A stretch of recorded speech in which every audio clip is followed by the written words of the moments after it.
Ladies and gentlemen, welcome back to another edition of the FigLife. I'm your host, Kenny, aka Papa Bear, and welcome to 2021. Wow, we're already starting off to a wild start in 2021, and I am glad that today I get to call up to the main stage one of my fellow marks that I follow at the Major Wrestling Figure Podcast Facebook page. Jerry Cook. Jerry, how are you? Doing great, man. How are you? I'm good, man. Just enjoying life right now. Looking at all the craziness that's going on in the world and just trying to collect some more figures. I think it's what we're all trying to do right now. So, oh man, yeah, I got. I think you can see my UK hoodie. Okay. And there's my newest collection, man. Those little UK Funko Pop. So nice. Yeah, Funko Pops is starting to ruin my life because they're like, the more and more Funkos come out, the more and more I start collecting, the more and more my wife just looks at me and she goes, "What is next?" I don't know. I don't know. I started with like, I'm gonna have 2 for my desk, and then next thing you know, there's like 300 in your office and the back wall covering it up. So it's a slippery slope to go down. Oh my God. Yeah, I share a desk at work. So the person I share the desk with has to live with some wrestling figures and some Funko Pops that I have around the monitor of my computer. And she just looks at me and she just goes, I don't know. She's like, "Do you have this at home?" I was like, yeah, I showed her my collection at home and she was just like, "Your wife approves of this?" I was like, "Why not?" Like, yes, it's better than being in the strip clubs. Yeah, there's a lot worse stuff we could be doing. So exactly. So Jerry, I remember hearing your story on the Major Wrestling Figure podcast before. I know you had some issues before with your collection. You had a house fire last year, and I believe you lost everything, or was it like a portion? Everything, yeah. Okay. It's complete loss. Yeah, house was still standing. So the structure is still standing, but it had to be completely gutted from the inside and stuff. That was in May of last year, and we're just now getting drywall and stuff put up right now. So that kind of tells you how long of a process it is. So we're probably still another probably 3 months away from maybe having everything finished. Maybe a little bit longer than that. We'll see. But so thank God. Well, thank God nobody got hurt in the process, and you guys are still all, in one tag. It was all, it was a lot of stuff. But thankfully, it's all stuff that, most of it can be replaced and things, but you can't replace, wife, kids, pets, those kind of things. Thankfully, everybody made it out. And we caught, I was on my way home from work. It had just happened, and my wife and daughter were home, and she grabbed my daughter and ran out with her dogs. As I pull into the driveway from work and see the house on fire. So she didn't even have time to call me and say, "Hey, the house is on fire." I just pull into the driveway and see that. So that's a pretty good shock to come home from work to. I can only imagine, like, you had like a really long day at work. You're just like, man, all I want to do is get home, take a shower, relax myself, especially with this whole pandemic going on. And then this happens, it's 2020 had not been a great, start for everybody, I think. And then that definitely throws a big wrench into everything. And so, I had a pretty good sized collection of stuff. It's one of those things that you never really, I think you just look at it and you never really think about like what all you have until you actually have to like write it down on paper and stuff for something like insurance. So, I had, I'm a longtime collector from ever since I was a little kid and stuff, so I had like all my comic books, I had over 1,000 comic books that got gone. I had over 300 Funko Pops. I had about 200 Marvel Legends. I had 100 Star Wars Black Series, all those got gone. And then, Lord, you get into the wrestling figures, and that was my passion. And I got in real early on the Elite line. And I didn't have everything, but I had over 500 elites that got gone as a result of it, and then also you look into everything else. I was a big gamer in my 20s, Magic and, tabletop games and stuff. So I had tons of stuff from that, and all that's gone. And some of that stuff can't be replaced, just for, I still have the memories for it and things. But so you start kind of looking at all that stuff, and I would say, if I had to put a value to it, I'd say between 25 and 30 grand for little stuff. Yeah. And it's one of those things you kind of look at it and you're like, well, you know, oh, I'll take insurance money and go out and buy it. Well, the problem is when you lose everything, you have to replace everything. I Right. mean, you're talking microwave, you're talking couch, beds, shoes, clothes. I mean, TVs, everything, and it adds up pretty substantially and stuff to where, end of the day, you can't take 25,000 of that and replace your collection. So Right. it's basically, you're kind of either picking and choosing some really sentimental stuff to pick, or you just kind of don't really have um, much to replace at all. So at the end, and that's the reason. One thing is if you have a big size collection, Hmm. or some very pretty valuable stuff, collectibles insurance. I know on the major podcasts they mentioned it a few times, but it can really pay for itself in the event that you ever have anything big happen. Hmm. Um, I know it happened to me in March, or in May of last year, and then there were a couple members in the Patreon group and stuff who had I mean, it was a pretty active hurricane season, and they got hit with hurricanes and lost some stuff too. So um, and it's something that, having gone through a similar experience where you lose everything like that. Um, I think we've all kind of been there at different points, where we'll sell off parts of our collections, or maybe we'll sell off this collection to go fund this other collection. And whenever you do that, you have closure because you're the one kind of making that Hmm. deal to get rid of it. Well, the problem is though, when you have like a hurricane or like a fire or tornado or something where literally it's here and then it's gone, you don't have that closure. You never got to say goodbye to all those figures and everything that you had, and it's just kind of it's a big loss to deal with. And it's I mean, I'm never saying I don't know if I'll ever actually be over it per se, you know, but you have to learn how to kind of move on from it, so to speak. So, and that's the thing where you have to look at. I had a choice to make at that point. Like, Hmm. I've lost it all, and I had a lot of stuff. So then, do you try to replace all that stuff that you had? Do you just give up and walk away? Or do you consider it like a clean slate, and kind of like, maybe, I was into the elites so heavy, Hmm. and it's a great line to collect, but the thought of having to go back and get everything from the beginning, all, 10 years worth of stuff and figures, some of that's really expensive now, and it's like, do I want to go down that road again? And maybe I was on that path, and I was getting so many just because I had so many, because I had the collection, I was continuing it. Right.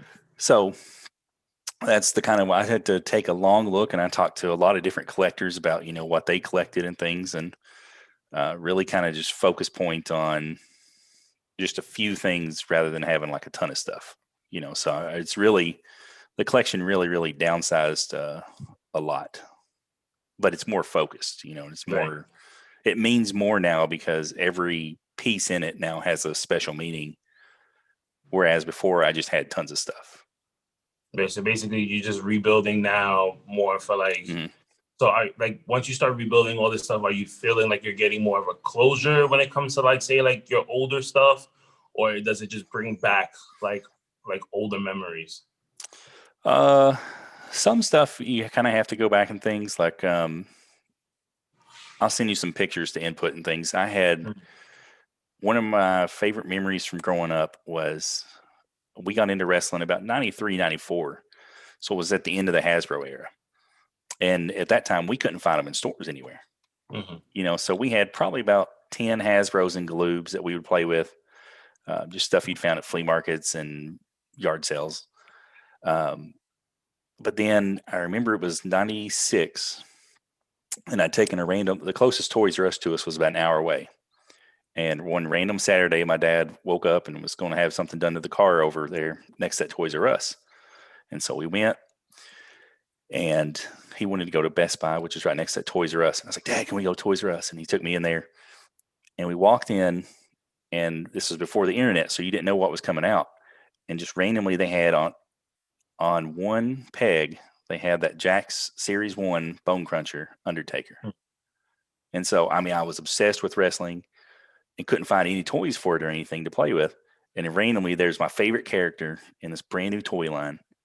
And it was just like this, just this defining moment for not just my childhood, but my life, It was figure fate. It was figure fate, yeah. And so I went back and I collected Series 1, perfect Menton card, and I had them displayed up at the top of my office and stuff. And my office was real close to where the fire was. So anything in my office, which was all my collectibles and stuff got gone. I mean, and these were literally on fire. So like you can see the top of the boxes are all charred and everything. And I did an unboxing in the Major Pod group of those because I was just going to kind of be like, here's just a weird unboxing, guys. We're going to see how melted these are and stuff. Yeah, I remember I seen that. And it was like the first one you showed was the Austin. Yeah. And the box was messed up, but the figure itself it still looked brand new. And I remember from what I remember, you said it didn't smell like smoke. It still smelled brand new. Yeah. The packaging was so great that when I opened it up, it still had that new figure smell. Wow. It's the craziest thing. When you look at the boxes and stuff, I mean, literally the box was like just charred from where it was on fire. It's crazy. But,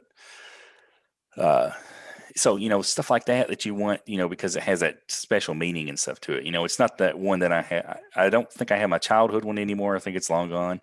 Mm-hmm. But, you still want to have stuff like that you can look up and be like, man, it still gives you that chills, every time you look up and see that Undertaker hanging there. So you got to do stuff like that. I looked at the micro brawlers. Mm-hmm. I was not into those at all before. And now I kind of got into Major Pod had some, and I was like, oh, I'll get a few of those, and then it's like, oh, I'll get, the Road Warriors and that kind of stuff. And then, next thing you know, you're like, oh, I got 40 of these guys sitting here now. So, oh yeah, they get addicted. Yeah. So I've got those. I went back and got some Funko Pops. I had over 300 before, mm-hmm. And now it's massively cut down to just kind of the ones that I really like. I got some of the, the Mandalorian. I got a few of those and things. Just kind of, mm-hmm. It's really kind of focused more into like probably what it should have been originally. Right. You kind of get into those and you kind of like, oh, I'll have, just a few to sit here on my desk and stuff like that. And the next thing you know, it's like, well, there's 300 sitting back there in the back of my office, So it. So what else have I got? I got some elites, but it's really kind of pinned down to guys who I'm really big fans of and stuff, and it's, I've got my elite. So, oh man, it's kind of hard to see there, but it's me. I had a custom made of me. So nice. Whenever I'm at, Toy Vomit is real close to me. And I actually know the guy who runs it and stuff pretty well. I've known him for about 20 years. So, Matt and Brian did the first official signing there at Toy Vomit back in November this year. Yeah. And so I went and met them, and it was I got the picture I've got is me holding my figure, and then they're holding each one of their figures. So, and then I met Heath after that, and then so I got a picture of Heath holding Heath's elite figure, and then me holding that one as well. So that's going to become my little gimmick. I think now is taking that around. I was just about to say that you need to make that into like your trademark. Any picture that I see now of any superstar, you have to have. Yeah, I'm gonna have my little guy. That elite with you. So let me ask you this. So with everything that happened, and now you're starting to like rebuild again. I know you said you cut down on a lot, but does it make you a little nervous? A little bit of just like starting a whole new collection and like maybe something else might happen. I know for myself, like when I hear all these stories, it does make me nervous, especially here in New York. There has like a ton of things that happen. A lot of, like I told you before, I said a lot of my stuff is in storage because I'm moving. I don't know where I'm moving to. One of the possibilities of me moving is moving to Florida. I've always had that option. So two things run through my mind. They have hurricanes out in Florida. Something could happen there. A fire can happen, like what happened with you. Or I could be transporting all my stuff and the movers lose it. Or they damage it, which will suck. And I know my attitude. I'm going to flip out. And my wife was just like, why don't you just take everything with you and put it in the trucks, and then that they're safe. And I told her there's just way too much. There's just way too much stuff, So are you a little cautious, starting up with this new collection, or is just like it is what it is? I think it's just more kind of like it kind of helps with closure of the old stuff to kind of have new stuff. If that kind of that might sound a little weird, but it's freeing in a way to not have to have all the other old stuff kind of weighing you down and stuff. So it's kind of it's a way to move on by moving forward. Mm-hmm. Okay. And so, I mean, it could happen again where, something goes wrong and, we could have a fire here, hopefully not, because the insurance probably wouldn't look too kindly on having two like that. But you never know what'll happen, tomorrow. So Right. I think you just live for today and, kind of do what makes you happy. So, Right. at the end of the day, collecting, I think it makes us all happy. It kind of brings us back to, that special childhood. Like I said, having that moment in 96 where I walk in that store and see the Undertaker hanging there. So you always have that. So, right. So speaking of your childhood, right? So we touched on it a little bit, but I want to touch on it a little bit more. So what are some of the figures that you love to play with as a child? we were big into bone crunchers. So it was not, like I said, we got into wrestling about 93, 94, Mm-hmm. and you just couldn't find anything out there really for that. So we had a few Hasbros, but not much. And then when, Jax rolled around and stuff, we were just all in on that and had, man, I mean, tons and tons and tons of bone crunchers. And then Toy Biz came out, and that. And then you had the ECW figures to that and stuff. So, I mean, it was just a massive, massive collection that we had. And that's what I remember mostly is, having bone crunchers and stuff. And Mm-hmm. so the Hasbros weren't as sentimental to me. My brother was more into the Hasbros and stuff. He's went back and recollected everything. That's what he did during the pandemic while he was working from home is he would sit there on eBay and then go out and hunt down everything. And he's got everything except for the 1-2-3 Kid right now on Hasbro. So he's just about got everything. So. Oh yeah, I think a lot of people during the pandemic just went crazy as far as like buying things. I know I did. I started like purchasing a lot of the stuff that I grew up, playing with, and that kind of just went overboard. Like I said, my wife was just looking at me like, "What are you doing?" There's like boxes coming in every single day. It's like more than one. My kids are thinking it's for them, but it's really for me. Yeah. So I'm gonna end it with this. Mm-hmm. I don't want to take up too much of your time, but I want to end it with this. If you had the opportunity to make any elite that you wanted, who would it be and what would the accessories be? Oh man, if I could make any elite at all,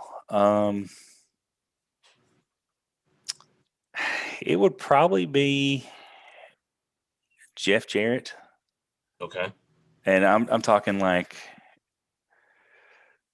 96 Jeff Jarrett probably, with the big blonde the double hair. J.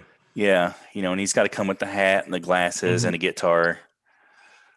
It's funny because I just saw I was just watching the 96 Royal Rumble and I said it online. I said, when are we going to get a Jeff Jarrett Royal Rumble elite, because that outfit and that guitar, I mean, boy, it's toyetic. Like, he would make an awesome figure. I mean, it needs to be in the next Legends line.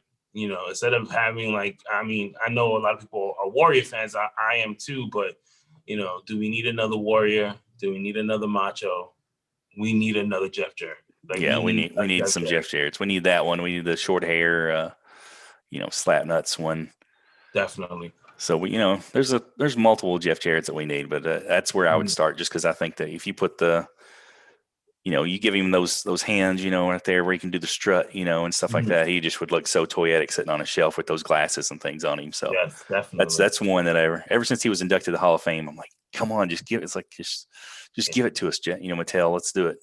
Yeah, I thought that they were gonna eventually do it because he was inducted into the Hall of Fame. I was like, oh, they're gonna give him a figure. Mattel's definitely gonna do this.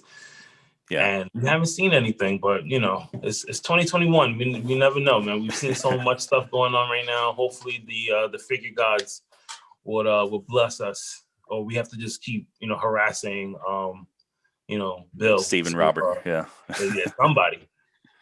I see some hair popping up there. Yeah, somebody's out of bed. So you say hi. Hey, my kids are probably up right now playing Fortnite.